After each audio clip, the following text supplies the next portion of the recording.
Assalamualaikum warahmatullahi wabarakatuh. Perkenalkan nama saya Hilman Torik dengan NIM 235222897 dan SWI 23809. Di video ini saya akan menjelaskan mengenai bottom tab navigation pada pengembangan aplikasi relatif yang merupakan sebagai pembahasan pada laporan praktikum PGPPL acara ke-9.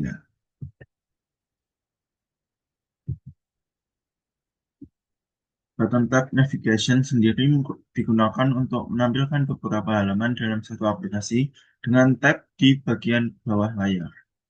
Menurut Akbar dan Putra pada jurnalnya di tahun 2024. Dalam tab navigation sendiri memungkinkan perpindahan cepat antar halaman utama aplikasi, dibangun dengan menggunakan komponen tab navigator dan juga tab screen, dapat disesuaikan dengan icon seperti warna aktif atau tidak aktif, serta dapat diberi label. Bottom tab navigation sendiri mendukung navigasi lintas halaman secara dinamis yang telah dijelaskan oleh Sari dan kawan-kawan pada tahun 2022. Kemudian selanjutnya yaitu stack navigation yang digunakan untuk berpindah antar halaman dengan sistem tumpukan layar atau stack. Seperti yang dijelaskan oleh Muhammad Miradov dan teman dan kawan-kawan pada tahun 2022. Stack navigation sendiri dapat mengatur urutan navigasi halaman, baik push dan pop, dengan komponen utama yaitu stack screen dari Explorer. Stack navigation dapat mengatur judul header dan konfigurasi setiap halaman. Misalnya, berikut merupakan kode contoh implementasi stack navigation, yaitu dengan kode seperti berikut, dengan komponen text screen, dengan property option, dengan key value dan juga key title dan juga value from input. Proses implementasi bottom tab navigation sendiri dilakukan dalam beberapa tahap. Yang pertama pembukaan project React Native di Visual Studio Code, kemudian dilanjut dengan pembuatan file halaman baru dengan nama mahasiswa TSX di folder directory app dalam konteks.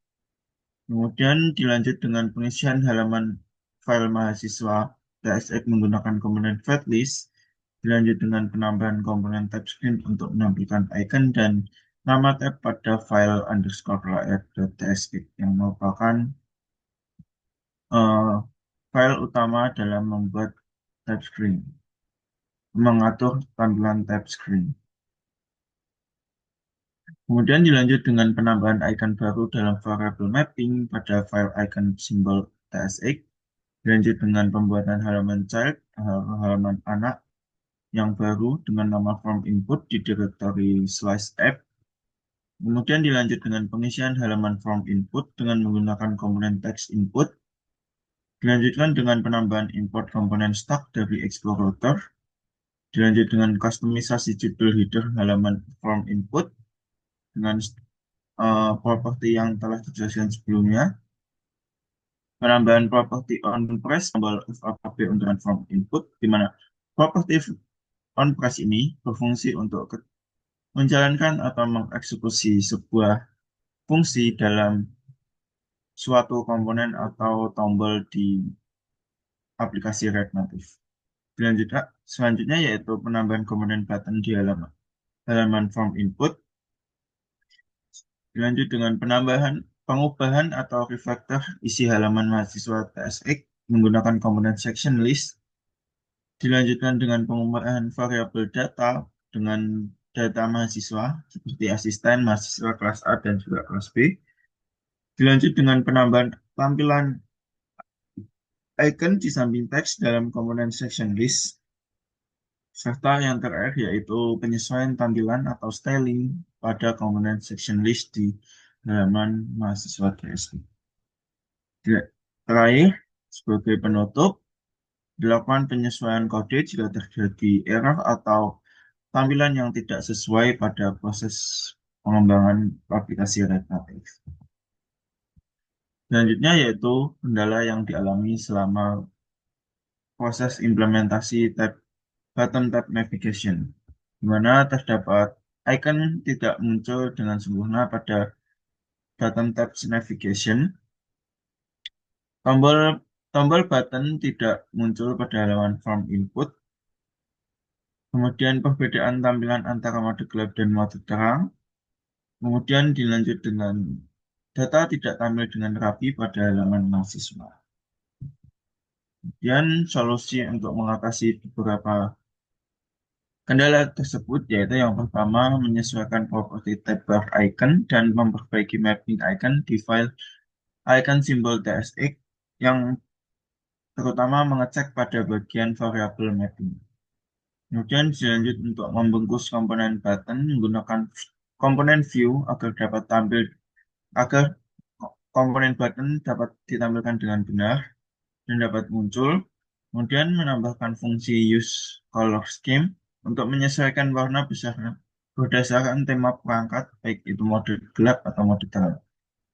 Terakhir yaitu mengubah komponen dari flat list menjadi section list agar data tampil dengan dan tersusun rapi, baik secara terkelompok dan juga lebih teratur.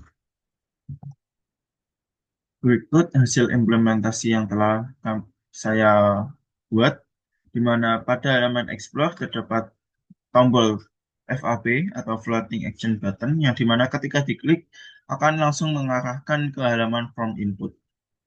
Kemudian di sini juga terdapat tampilan pada tab mahasiswa, berisi list dari asisten mahasiswa kelas A dan juga mahasiswa kelas B.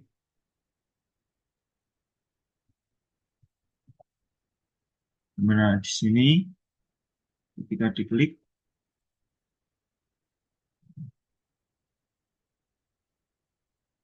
maka akan pindah ke halaman From Input. Ini hasil dari list mahasiswa, kelas A dan kelas B dan juga asisten. Dimana telah data-data tersebut tersimpan di dalam variabel data dengan tipe data array. Mungkin cukup sekian video penjelasan dari saya. Mohon maaf apabila terdapat banyak kekurangan dalam penyampaiannya. Assalamualaikum warahmatullahi wabarakatuh.